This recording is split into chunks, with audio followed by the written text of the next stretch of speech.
Kaninang umaga nga pala guys, nag-harvest kami ng manok sa poultry. Ito sila, sobrang marami.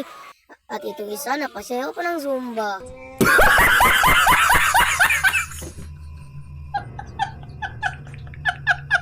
Ito siya, sobrang saya sa kasayaw niya. At ito, sobrang marami na ng mga taong nag-harvest na tumulong sa amin. Ayan sila, oh, sobrang lalakas magbuhat. Parang bumuhat ng isang kapirasong papel. At yung isa, sobrang maingay pa, parang sirang plaka.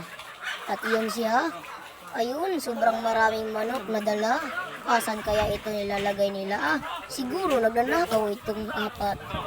Ito nga pala ang mga artistang galing sa Amerika, nagsasideline na pala. Ito nga isang taong to, kala ko kape, tao pala. Ay, ito sila, nakaupo na, parang pahinga. At ayun sila, sobrang rami, nagmi-meeting pa. At ay yung isa nakasombrero, parang artista. At ito sila, si Kulot, si Rabina.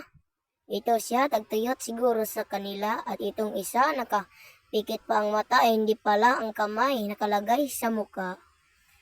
At yan, sobrang pugi. Oh my God! Wow! Oops, baka artista yan.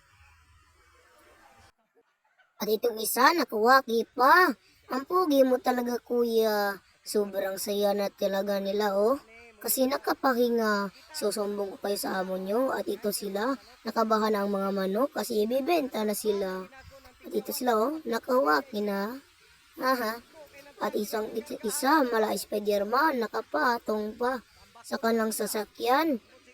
Ito sila, sobrang sipag para daw sa pamilya. Tapos ang ating video, paalam na.